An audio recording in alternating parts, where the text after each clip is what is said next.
Hey everyone, Sarah here. Rewind Justice brings you revenge stories that will blow your mind. If you're ready, hit subscribe and let's go.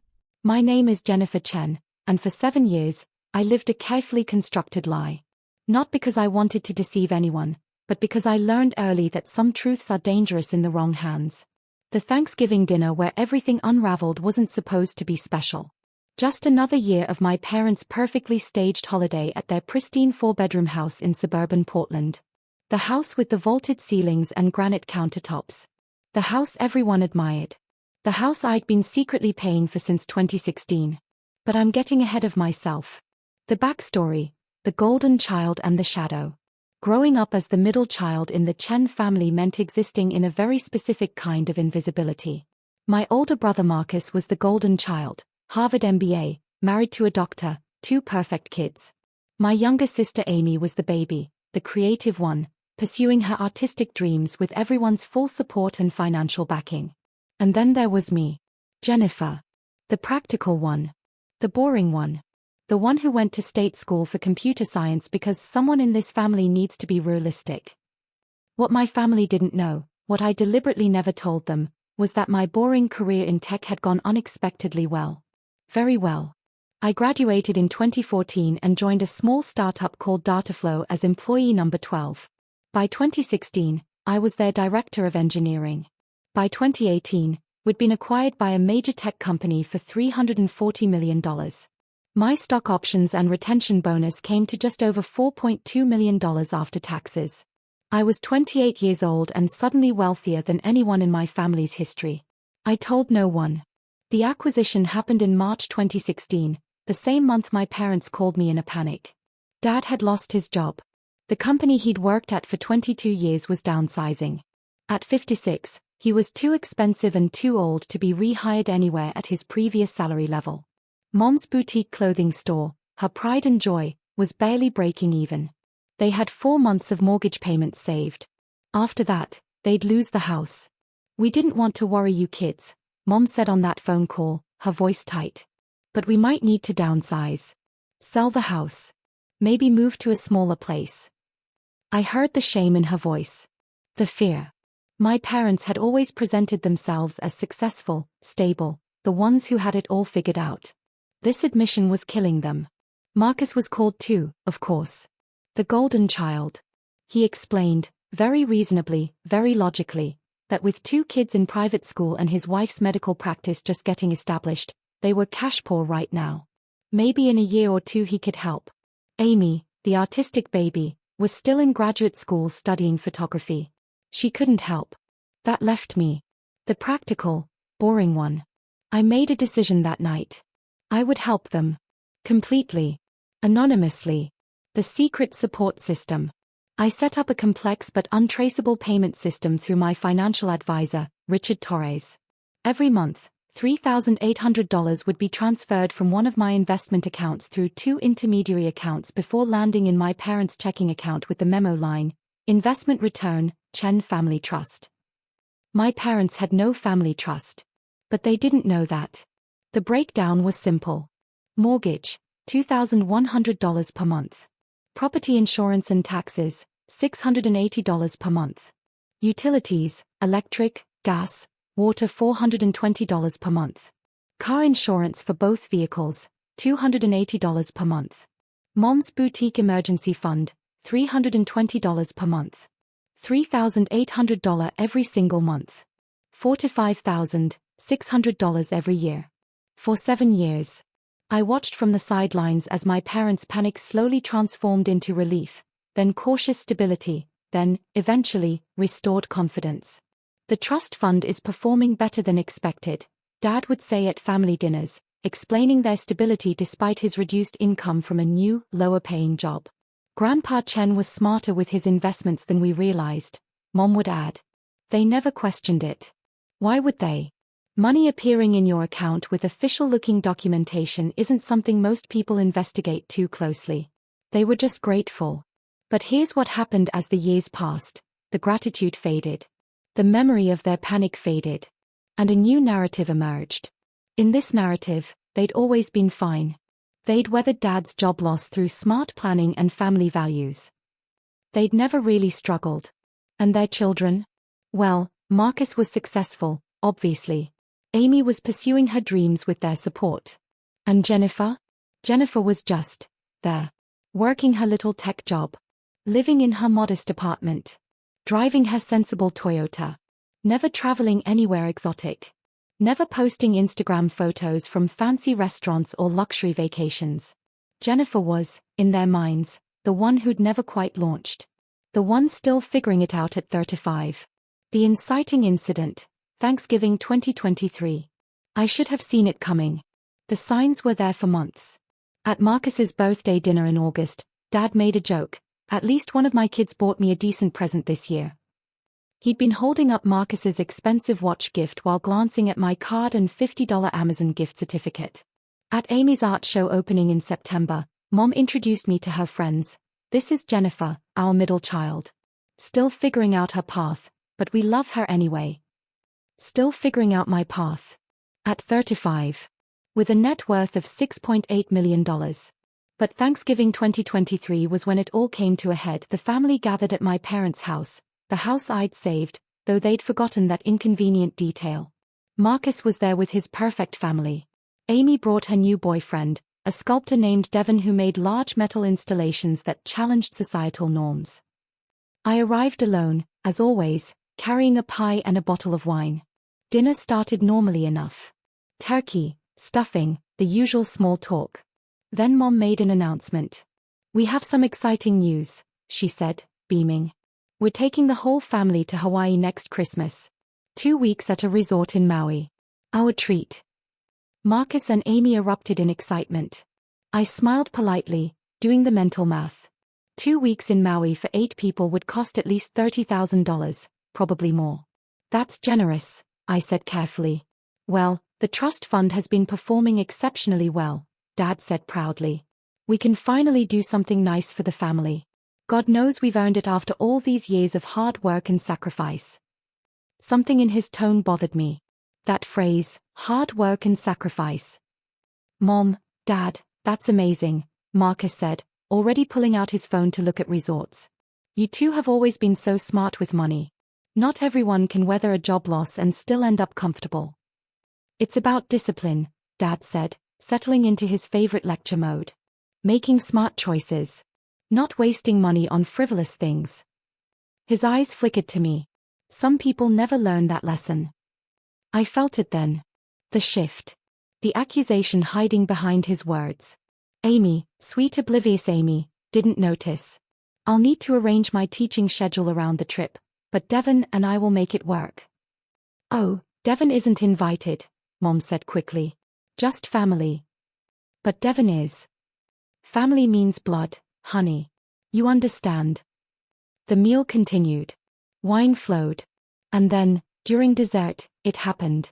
Marcus's daughter, my niece Sophie, asked me, Aunt Jennifer, where do you work again? I'm in tech consulting, I said. My standard vague answer. She's basically a computer person, Dad said dismissively. Very entry-level stuff. Actually, Dad, I'm a senior engineering consultant for.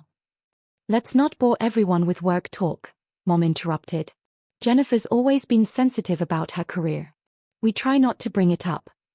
Sensitive. About my career. Marcus jumped in, probably trying to help but making it worse. There's nothing wrong with a stable, simple job, Jen. Not everyone needs to be a high achiever. You do you. Exactly, Dad said, warming to the topic. Your mother and I have always said, success isn't everything. We're proud of you even if you're not, you know, financially successful like your brother. The table went quiet. Amy looked uncomfortable. Marcus's wife, Sarah, suddenly became very interested in her wine glass. I felt something crack inside my chest. 7 years. $319,200. And I was the one who wasn't financially successful. Though I do wish, Mom continued, completely oblivious to the tension, that you'd contribute more to family events. Marcus always brings expensive wine. Amy made that beautiful centerpiece today. You just show up. I brought pie, I said quietly. Store-bought, Mom said with a small, pitying smile. That's when Dad delivered the killing blow. The truth is, Jennifer, You're a bit of a freeloader. He said it casually, like he was commenting on the weather. Always taking, never giving. It's something you need to work on. The word hung in the air. Freeloader. Marcus shifted uncomfortably. Dad, that's a bit harsh. No, he's right, Mom said, gaining confidence. We've been too easy on her. Always making excuses. But she's 35 now. It's time for some honest feedback. She turned to me with what she probably thought was loving concern. You take and take, sweetie. Family dinners, holiday gifts, support, you take it all. But you never give back. You never contribute. You're always thinking about yourself. I sat there, frozen, as my family who I'd been supporting for 7 years, called me a selfish freeloader. Amy looked like she wanted to disappear. Marcus was studying his plate. His wife Sarah was the only one who looked angry on my behalf, but she stayed quiet. We love you, Dad continued, but love means being honest. You need to grow up and start contributing to this family instead of just coasting on everyone else's success. Something snapped. I reached into my bag, the simple canvas bag they probably thought was cheap, and pulled out a manila folder. Inside was a document I'd asked Richard Torres to prepare months ago. Just in case. I'd hoped I'd never need it. You want to talk about contributing? My voice was calm. Eerily calm. Let's talk about contributions. I opened the folder and pulled out the first page. A spreadsheet. 7 years of transactions, every single one highlighted and documented. This, I said, sliding it across the table, is $319,200 in transfers.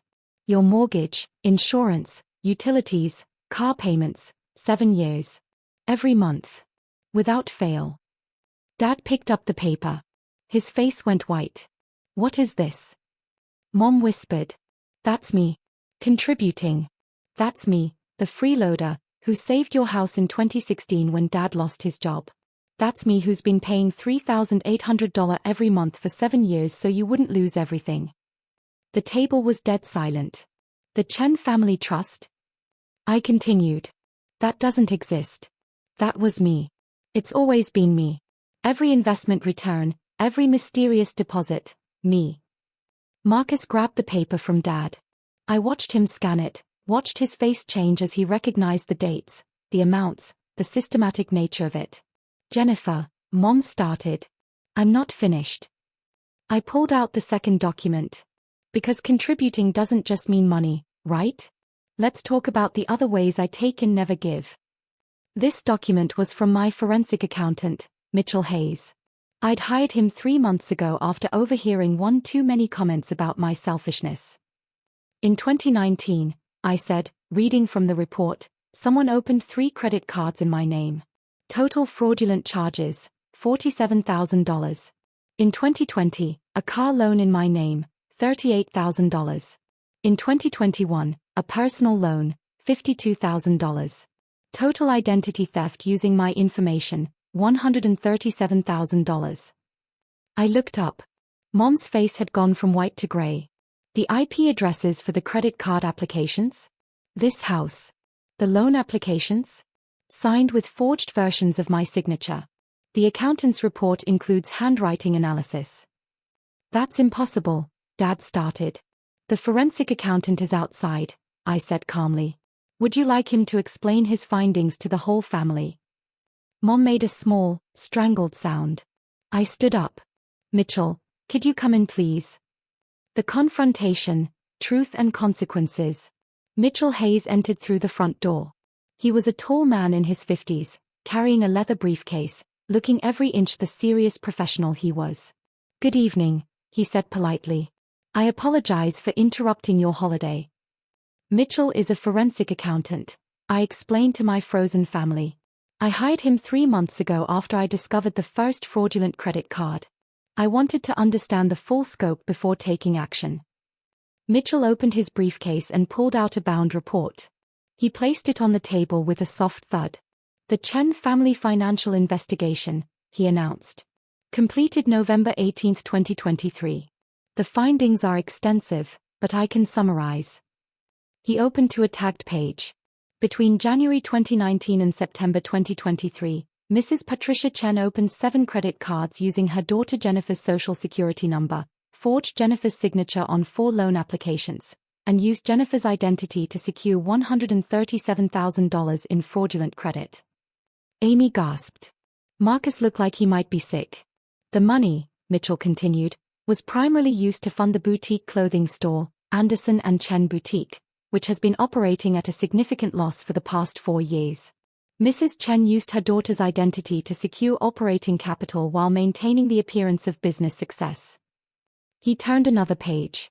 Additionally, I discovered that the monthly deposits labeled Chen Family Trust, which Mr. and Mrs. Chen have been receiving since April 2016, came from their daughter Jennifer's investment accounts. Total contributions over 7 years, $319,200. We didn't know, Dad said weakly. We thought, the trust. You never questioned it, I said. You never looked at the documentation closely. You just accepted free money every month and convinced yourselves you'd earned it through smart planning. But the credit cards, Mom's voice was shaking. I was going to pay it back. The store just needed time to. You destroyed my credit score, I said, my voice still calm but harder now. You committed identity theft. You forged my signature. You stole from me while calling me a freeloader. Mitchell cleared his throat. There's one more finding. In October 2023, Mrs. Chen attempted to open a home equity line of credit using both her husband's and her daughter's names as co-signers. The application was flagged by the bank due to the signature discrepancy. That's when I was first contacted, as Jennifer had alerts on her credit file. A home equity line. Marcus said, finding his voice. Mom, were you trying to mortgage more against the house? For the Hawaii trip, I said quietly. For the family vacation. She was going to take out $45,000 against the house. The house I've been paying the mortgage on, to fund a luxury vacation, using my forged signature. The room exploded. Marcus stood up so fast his chair fell over. Mom, what the hell? Amy was crying. I don't understand. Why would you? Sarah, Marcus's wife, grabbed her purse. Kids, get your coats. We're leaving. Wait, Dad tried. No, Sarah said firmly. I will not sit here while you call my sister-in-law a freeloader after she's been supporting you for 7 years. And I definitely won't stay while you justify identity theft. Mitchell stood quietly by the door, professional and impassive, holding his briefcase. Mom finally spoke, her voice small. We were going to pay you back, Jennifer. All of it. The store is about to turn around. I just needed a little more time. 7 years, I said. You've had 7 years of my money. You used my identity without permission. You committed federal crimes. And tonight, you called me a freeloader. We didn't know. Dad shouted. We didn't know the money was from you. We thought. You thought what? That money just magically appears? You never questioned it because you didn't want to know. It was easier to believe in a family trust than to admit you needed help from your unsuccessful daughter. I picked up my bag. Mitchell opened the door for me. Jennifer, wait. Mom reached for me. I stepped back. I'm leaving. Mitchell has compiled a complete report. You'll each receive a copy. I suggest you consult a lawyer. Are you pressing charges? Marcus asked quietly. I paused at the door. I haven't decided yet. But as of tonight, all payments stop. The mortgage, the insurance, the utilities, all of it. You have 30 days before your first payment is due. I suggest you figure out how to actually pay your own bills. We'll lose the house. Mom cried. Then sell it, I said. Downsize, like you were planning to do in 2016. Or maybe Marcus can help. Oh wait, his cash poor with those private school tuitions. I looked at my father. You called me a freeloader. You said I'd take and never give. So I'm giving you exactly what you asked for, nothing. No more taking from the freeloader. Jennifer, Amy was crying harder now. I love you, Amy. I'm sorry you're caught in this. But I can't keep setting myself on fire to keep people warm who don't even acknowledge the flame. I walked out. Mitchell followed. Behind us, I heard Mom collapse into sobs and Dad's voice raised in anger. Though whether at Mom, at me, or at the situation, I couldn't tell. I didn't look back. The aftermath, consequences cascade. The next 48 hours were chaos. Marcus called me at 6 a.m. the next morning. Jen, we need to talk. What Mom did was unforgivable, but nothing, I said. There's no but after identity theft. I know. You're right. Sarah and I want you to know we had no idea. If we'd known you were supporting them. You would have what? Contributed? You told them you were cash poor, Marcus. Silence on the line. That was 4 years ago, he finally said. Things are different now. If you'd told us. I shouldn't have had to tell you. You're their son. Their golden child. But the moment things got hard, you bailed with a convenient excuse. That's not fair. No, what's not fair is supporting our parents for 7 years while being called a freeloader. What's not fair is having my identity stolen while being told I never contribute. What's not fair is you calling me right now to defend them. I'm not defending them. I'm trying to figure out how to help. Help yourself, Marcus. Help your kids. But leave me out of it. I'm done. I hung up. Amy texted, I'm so sorry. I didn't know any of it. I love you. I replied, I love you too. Not your fault. She called immediately. Can we have coffee? I need to understand. We met that afternoon. Sweet Amy, who genuinely hadn't known, who felt terrible, who cried as she apologized for every comment she'd never thought twice about. I thought you just liked being private, she said. I didn't know you were successful. I didn't know about any of it. That was the point, I said. I wanted to help without it changing anything. But it changed anyway. They just forgot. They forgot they needed help. They forgot to be grateful. And they started resenting me for not being as visibly successful as Marcus. What's going to happen to them? I don't know, I said honestly. That's up to them now. The consequences, Week 1. On Monday, December 4th, exactly 5 days after Thanksgiving, the consequences began in earnest. My parents' mortgage payment was due December 10th. For the first time in 7 years, I wasn't making it. Dad called. I didn't answer. He left a voicemail. Jennifer, we need to talk about the December payment. We can't. We need time to arrange. Please call back. I deleted it. Mom called. Jennifer, sweetie, I know you're angry, but we can work this out. I'll pay back every penny of the credit cards. I promise. Just please don't stop the payments yet. Give us time to. I hung up. Mitchell Hayes called with an update. The credit card companies have been notified of the fraud. Your credit report has been corrected with all fraudulent accounts removed. Your credit score has been restored to 798.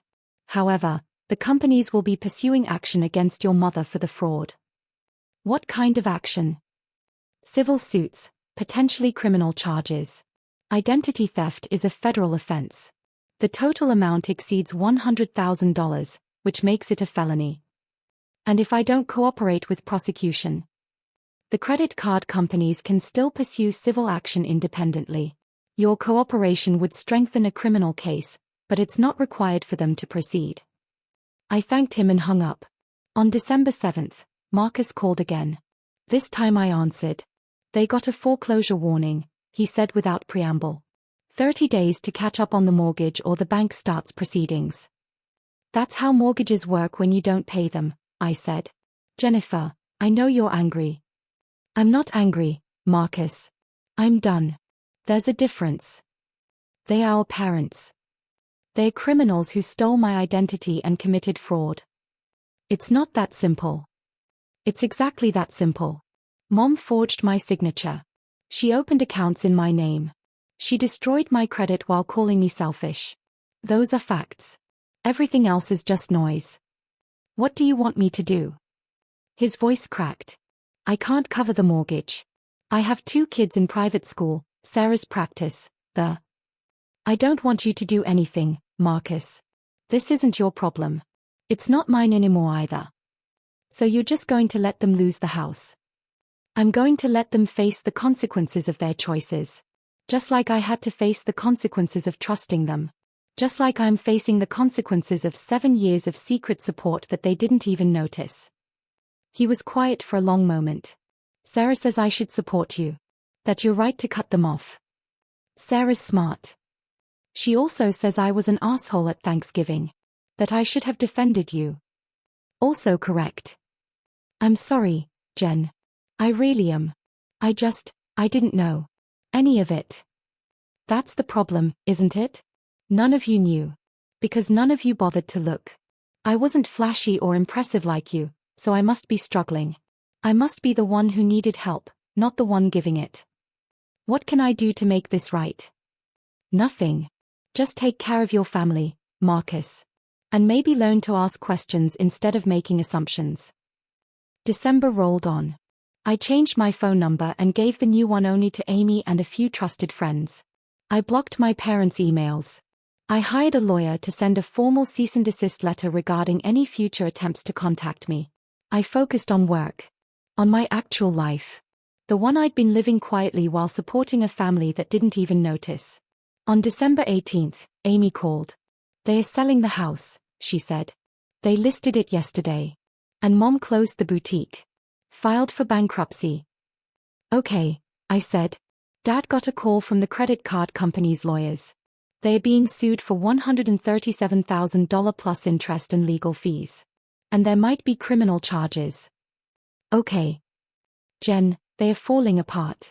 Dad's had 2 panic attacks. Mom won't stop crying. They are talking about moving to a 1-bedroom apartment. They are scared. They should be, I said quietly. They committed crimes, Amy. Serious crimes. I know. I'm not asking you to forgive them or help them. I just thought you should know. Thank you for telling me. Are you okay? She asked softly. I'm getting there, I said. It's weird. I thought I'd feel guilty. But mostly I just feel lighter. Like I've been carrying this enormous weight and I finally put it down. You were carrying them, Amy said. For 7 years. Yeah. For what it's worth, I told them exactly what I think of what they did. I'm not going to their new apartment for Christmas. I'm not going to pretend this is okay.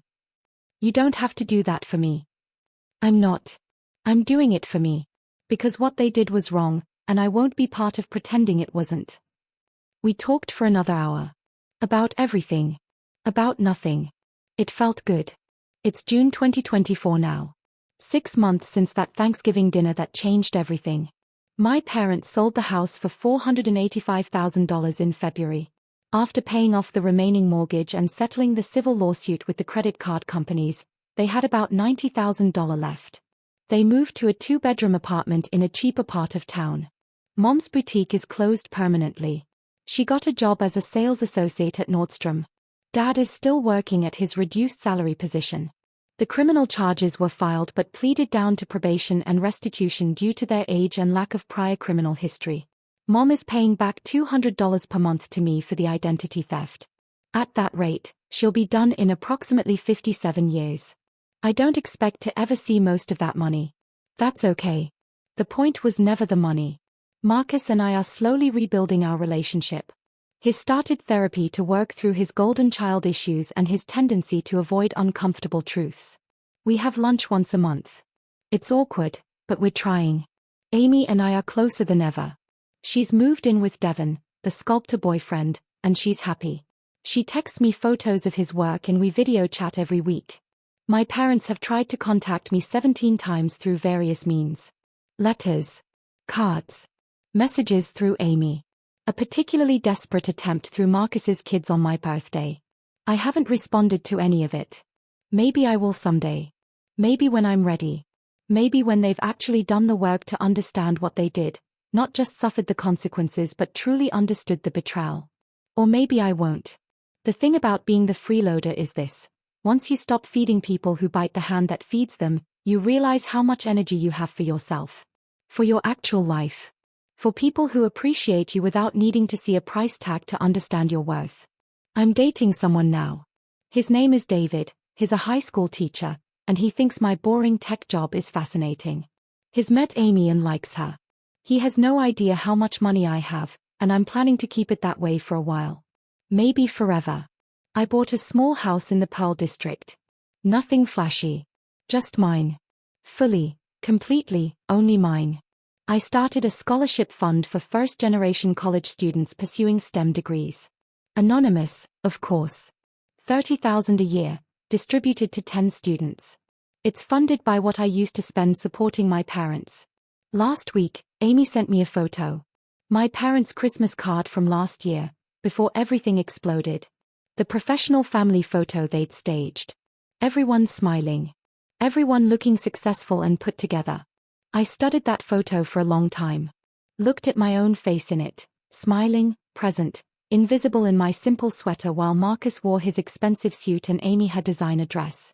I looked like exactly what they thought I was, the boring, unsuccessful middle child who was just happy to be included. They never saw me. Not really. They saw what they wanted to see, what made their narrative work. And when the truth came out, when they couldn't ignore what I'd actually been doing all those years, they still couldn't see me. They could only see what they'd lost. I deleted the photo. Because here's what I learned from being the freeloader. Sometimes the people who benefit most from your generosity are the least equipped to acknowledge it. Sometimes supporting someone means they'll never have to grow strong enough to support themselves. Sometimes the greatest gift you can give people is the one they'll hate you for, the gift of facing reality. I don't regret the $319,200.